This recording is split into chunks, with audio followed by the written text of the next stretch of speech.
নিঃস্ব অবস্থায় কি দোয়া করতে পারেন একজন মানুষ, এই দোয়াটা শিখে নেন, ইনশাআল্লাহ আপনার জীবনের সমস্ত সংকট কেটে যাবে ইনশাআল্লাহ। আমি নিজেও এই দোয়াটা বেশি বেশি করার চেষ্টা করি।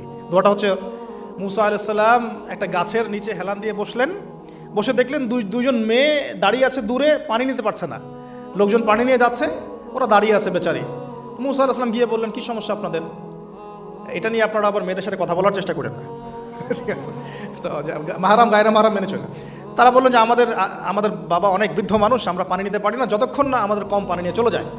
মুসা আলাইহিস সালাম একটু বললাম না, ফিজিক্যালি খুব স্ট্রং ছিলেন, থাকে না বডি বিল্ডার, সামনে গিয়ে কথা বলে সরো পানি দিতে দাও, তখন মানুষ একটু মূল্যায়ন করে না।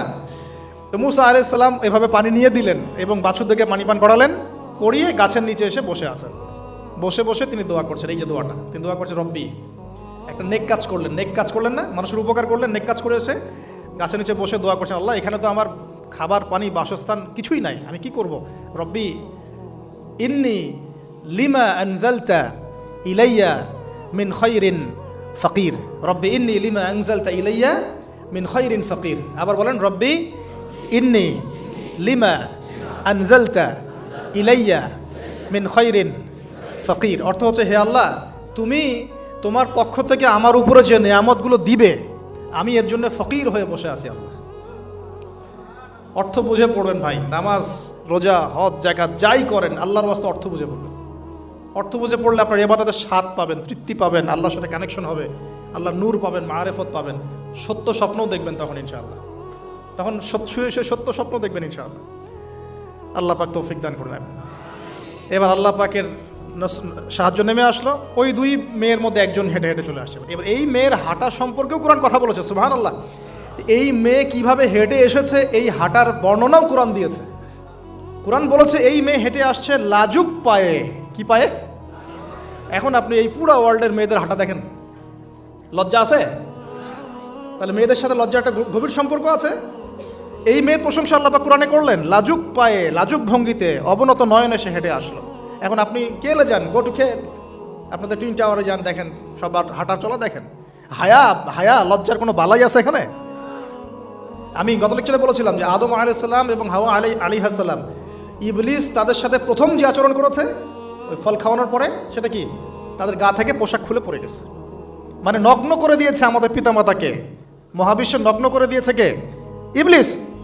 এখন এই পৃথিবীতে আমরা যারা নগ্নতার চর্চা করছি তার কার এজেন্ট আমরা বুঝতে বাকি আছে? আমার কথা কি বুঝতে পারছেন কি না? এই কানেকশন মেলানোর চেষ্টা করেন, ডটসগুলো মেলানোর চেষ্টা করেন। সামনে যাই প্রিয় ভাই, এই মেয়ে এসে বলছে, আমার বাবা আপনাকে ডাকেন, আমার বাবা আপনাকে ডাকছেন। তিনি গেলেন, বাবা শুআয়ব আলাইহিস সালাম। তখন এক বোন ইনডাইরেক্টলি বাবাকে বোঝাচ্ছে যে বিয়ে শাদী দিলে ভালো হয়। এক বোন বলছে যে আপনি তো তাকে পুরস্কৃত করতে চাচ্ছেন, তাহলে এরকম কবিউন আমিন একজন মানুষকে সবচেয়ে ভালোভাবে পুরস্কৃত করা যায় তার যথাযোগ্য প্রতিদান দেওয়ার মধ্য দিয়ে। তো মেয়ের ইশারা বাবা বুঝেছেন, তিনি নিজের এক মেয়ের সাথে মুসা আলাইহিস সালাম বিয়ে দিলেন, সুবহানাল্লাহ। তবে শর্ত দিলেন, দেন মোহর কি? মোহর তো নাই। মোহর কি এবার? মোহর হচ্ছে 8 বছর তোমাকে আমার ফার্মে কাজ করতে হবে। এটা আগেকার একটা স্টাইল ছিল, সুন্নাহ। এটা এখন নাই যদিও, আগে এরকম ছিল যে দেনমোহর দেওয়ার জন্য এই একটা পদ্ধতি ছিল। যেমন ইয়াকুব আলাইহিস সালামের ক্ষেত্রেও এরকম 7 বছরের কথা আসছে, তিনি 7 বছর তার শ্বশুরের ফার্মে কাজ করেছেন। এটা নতুন ছিল না ওই সময়, এটা কমন ছিল। এখন যেমন আমাদের দেশে কমন 10 লাখ টাকা মোহর হবে, 10,000 টাকা দিব, বাকিটা সব বাকি, তাই না? এরকম আর কি কমন কিছু বিষয় থাকে আর কি। আস্তাগফিরুল্লাহ, মাফ করো। বলবে বাসরাতে, বলবে আমাকে মাফ করে দাও। শুরুতেই নিজের গায়রথহীনতার পরিচয় দিল। আবার এদিকে শ্বশুরের কাছে মাশাল্লাহ মোটা অঙ্কের ডোনেশন নিতে চাচ্ছে, যৌতুক। বিয়ে আমাদের ওখানে মাশাল্লাহ মানে কেনা বেচা, মেয়ে বিক্রি করতেছে আর ছেলে কিনতেছে। এবার 8 বছর পূর্ণ করা হলো, তিনি আরও 2 বছর 10 বছর পূর্ণ করলেন। এই 10 বছরে মুসা আলাইহিস সালাম নববী পরিবেশ পেলেন, অভিভাবক পেলেন, স্ত্রী পেলেন, প্রেমময়ী সন্তান ইত্যাদি সব কিছু। এবার আল্লাহ রাব্বুল আলামিন তাকে মিশরের দিকে যাওয়ার যে সময়টা এখন হয়ে গেছে, 10 বছর হয়ে গেছে, মিশরের দিকে যেতে হবে। যাওয়ার পথে স্ত্রীর প্রসব বেদনা উঠেছে। তখন মুসা আলাইহিস সালাম আগুন খুঁজছেন। আগুন কি খুঁজছেন ভাই? আগুন খুঁজতে তুর পাহাড়ের ওখানে গিয়ে দেখছেন যে আগুন গাছে জ্বলছে, সবুজ পাতার উপরে আগুন। তিনি অবাক। এই সময় আওয়াজ আসলো, বিসমিল্লাহির রহমানির রহিম, ইন্নী আনা রব্বুক ফাখলা'না আলাইক ইন্নাকা বিল ওয়াদিল মুকদ্দাসি তুয়া। মুসা ইন্নানি আনা আল্লাহ লা ইলাহা ইল্লা আনা ফা'বুদনি ওয়া আকিমিস সালাতা লিযিকরি। মানে এখানে অনেকগুলো কথা আছে, সূরা তাহার মধ্যে আছে। আওয়াজ চতুর্দিক থেকে ভেসে আসলো, মহান আল্লাহ রব্বুল আলামিন তার শান অনুযায়ী, তার ইজ্জত অনুযায়ী তিনি যেভাবে কথা বলেন সেভাবে মুসা আলাইহিস সালামের সাথে কথা বললেন। আল্লাহু আকবার।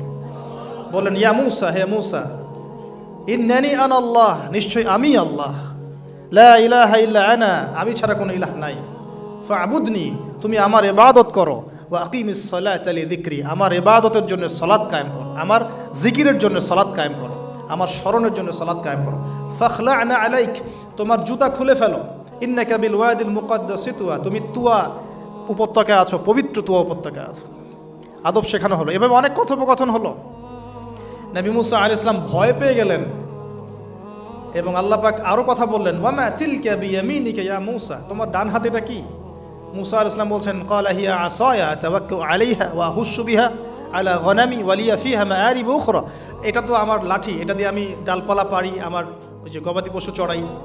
আল্লাহ পাক বলছেন যে এটা ছুঁড়ে মারো, আলকিহা ইয়া মুসা, এটা ছুঁড়ে মারো।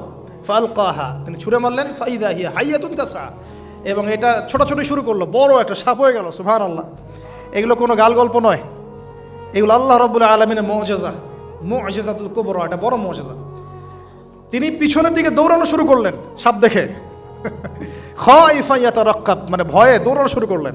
আল্লাহ পাক বলছেন, লা ইয়াখাফু লাদাইনাল মুরসালিন, আমার কাছে রসুলগণ ভয় পায় না, তুমি ভয় পেও না, তুমি ওটাকে ধরো পিছন থেকে, সেটা আবার লাঠি হয়ে যাবে। পিছন থেকে হাত দেওয়া হলো, লাঠি হয়ে গেল। সুবহানাল্লাহ। এবার বলছে যে তুমি তোমার বগলের নিচে হাত ঢুকাও। মুসা আলাইহিস সালাম বগলে হাত ঢুকালেন, বের করলেন, হাত থেকে টর্চ লাইটের মতো আলো বের হওয়া শুরু। এটা দ্বিতীয় নিদর্শন।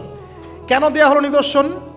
এবার আল্লাহ পাক তার দায়িত্বটাকে বলছেন, তোমাকে নিদর্শনগুলো কেন দিলাম, তোমাকে মনোনীত কেন করলাম, কেন তোমাকে মনোনীত করলাম মুসা, তোমার কাজটা কি? তোমার কাজ এখন এইটা, ইযহাব ইলা ফিরআউনা ইন্নাহু তাগা, তুমি ফিরআউনের কাছে যাও। ফিরআউন সীমা লঙ্ঘন করেছে, মনে আছে ফিরআউনের কথা? সীমা লঙ্ঘন করেছে। তখন মুসা আলাইহিস সালাম তার অপারগতা প্রকাশ করছেন এভাবে। তিনি বলছেন, আল্লাহ, আমার তো জিহ্বায় জড়তা আছে, আর আমি তো ওখানে এক ব্যক্তি, আমার খুনের অভিযোগ আমার কাঁধে, আমি এখন কিভাবে কি করবো আল্লাহ? তখন আল্লাহ রাব্বুল আলামিন বলছেন, এই দোয়াটা করো। কোন দোয়া? মুসা আলাইহিস সালাম করলেন, রব্বি ইশরাহ লি সাদরি, হে আল্লাহ, আমার বক্ষ প্রশস্ত করো, ওয়া ইয়াসসির লি আমরি, আমার কাজকে সহজ করে দাও, ওয়াহলিল উকদাতাম মিন লিসানি, আমার জিহ্বার সমস্ত জড়তা দূর করে দাও, ইয়াফকাহু কাওলি, যাতে মানুষ আমার কথা বুঝতে পারে।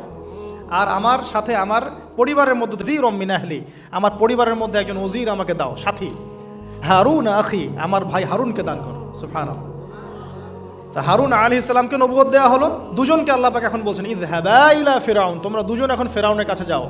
ফাইন্নাহু তাগা ফাকুলা লাহু কাওলান লাইয়িনা, তবে তাকে গিয়ে কর্কশ ভাষায় কথা বলবে না, নরম স্বরে কথা বল। দায়ীদের এখানে সুন্নাহ, দায়ীদের জন্য শিক্ষা আছে, দায়ী আলেম যারা মুবাল্লিগ তাদের শিক্ষা আছে। ফিরআউনের সামনে গিয়ে দাওয়াত দিলেও কীভাবে দিতে হবে? ফাকুলা লাহু কাওলান লাইয়িনা, নম্রভাবে কথা বলো। লাআল্লাহু, কেন নম্রতার সাথে? লাআল্লাহু ইয়াতাযাক্কারু আও ইয়াখশা, হয়তোবা নম্রতা প্রদর্শন করলে সে উপদেশ গ্রহণ করতে পারে, অথবা সে আল্লাহকে ভয় করতেও পারে। আল্লাহ পাক তো আগে থেকে জানেন সে ঈমান আনবে না, তারপরেও আমাদের আদব শিখাচ্ছেন আল্লাহ পাক এখানে। তারা দুজন চলে গেলেন, দাওয়াত দিলেন। ফিরআউন মশকরা করছে, ওয়ামা রব্বুকুম ইয়া মুসা, তোমাদের দুজনের রব আবার কে? হ্যাঁ, মুসা আলাইহিস সালাম বুঝাচ্ছেন, রব্বি আল্লাযী, আমার রব সেই রব যিনি জীবিতকে মৃত করেন, মৃতকে জীবিত করেন, ইত্যাদি। মানে যার হুকুম ছাড়া একটা গাছের পাতাও নড়ে না, যিনি মাটি থেকে সব উৎপন্ন করেন, বৃষ্টি বর্ষণ করেন, সব বুঝালেন। ফিরআউনের বক্তব্য তখন এটাই ছিল, তোমাদের কাছে কি কোনো নিদর্শন আছে, কোনো আয়াত নিদর্শন আছে? হ্যাঁ, নিদর্শন আছে। কি? লাঠি ছুঁড়ে মারলেন, সাপ হয়ে গেল। এখন ফিরআউন বলছে, এটা তো জাদু, এটা কি? আমার জাদুকররাও এটা পারে। জাদুকরটাকে ডেকে না হলো, জাদুকররাও লাঠি ছুঁড়ে মারলো, সাপ হয়ে যাচ্ছে। কিন্তু এই বড় সাপ ওদের সব সাপকে খেয়ে ফেললো। তখন ফিরআউন কিন্তু ভয় পেয়ে গিয়েছিল। এরপরেও এই হাত বের করে আলোর এই নিদর্শন দেখানো হলো, তাওহীদের দাওয়াত দেওয়া হলো, ফিরআউনকে ভয় করতে বলা হলো, ফিরআউনকে সতর্ক করা হলো যে আমার রব, আপনার রব, সবার রব হচ্ছেন আল্লাহ। সব কিছু বোঝানো হলো, কিন্তু ফিরআউন এই কোনো কথাই গ্রহণ করলো না। এরপরে সে বনু ইসরাইলকে ডিভাইড অ্যান্ড রুল করলো, ডিভাইড অ্যান্ড রুল মানে ওদেরকে ভাগ করতো এবং রুল করতো, ঠিক যেটা এখনকার গ্লোবাল অ্যাফেয়ার্সে করা হচ্ছে। ডিভাইড অ্যান্ড রুল, আমাদেরকে তারা ভাগ করে দিয়েছে, আমাদের পুরো কমিউনিটি, গ্লোবাল মুসলিম কমিউনিটিকে তারা ভাগ করে দিয়েছে এবং রুল শাসন করছে। এবং কারো গায়ে আঘাত লাগলে আরেকজন গিয়ে সেই ব্যথা নিরসন করতে চায় না, বরং অপেক্ষা করে আমার গায়ে তো আর আসে নাই, তার গায়ে আসছে। ঠিক আছে, ব্যাপারটা এরকম। এটা শুধু গ্লোবাল অ্যাফেয়ার্স না, এটা সবখানে একটা রাষ্ট্রের ভিতরেও ঢুকে গেছে। ওই ভাইকে বলছে বলুক, আমাকে তো আর কিছু বলে নাই, ওকে গায়েব করে ফেলুক, আমাকে তো আর কিছু করে নাই, ও ভিতরে গেছে আমাকে তো কিছু বলে নাই।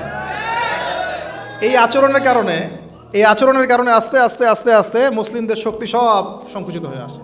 এটা নতুন কোনো বিষয় না, ফেরাউনের সুন্নত এটা, ডিভাইড অ্যান্ড রুল, যেটা ব্রিটিশরা করে গেছে সারা ওয়ার্ল্ডে।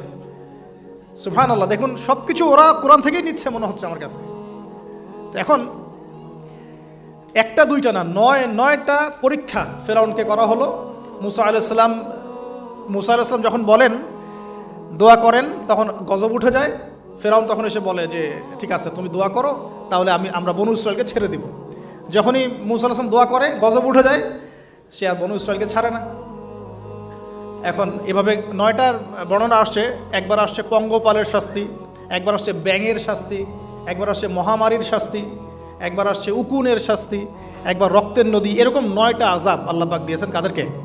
এই ফেরাউনের সম্প্রদায়। সর্বশেষ, আমি লম্বা করলাম না, সর্বশেষ যেটা হয়েছে, কারণ আমি কনক্লুশনে কিছু পয়েন্ট বলবো। সবশেষে যেটা হলো 20 বছর, কত বছর? প্রায় 20 বছর জুলুম করলো ফেরাউন দাওয়াত পাওয়ার পরে। প্রায় 20 বছর। দাওয়াত পাওয়ার আগের কথা তো বাদ, ইসলামের দাওয়াত পাওয়ার প্রায় 20টা বছর সে বনু ইসরাইলকে এভাবেই টর্চার করতে থাকলো। 9টা নিদর্শন আসলো, কোনোটাই সে গ্রহণ করলো না।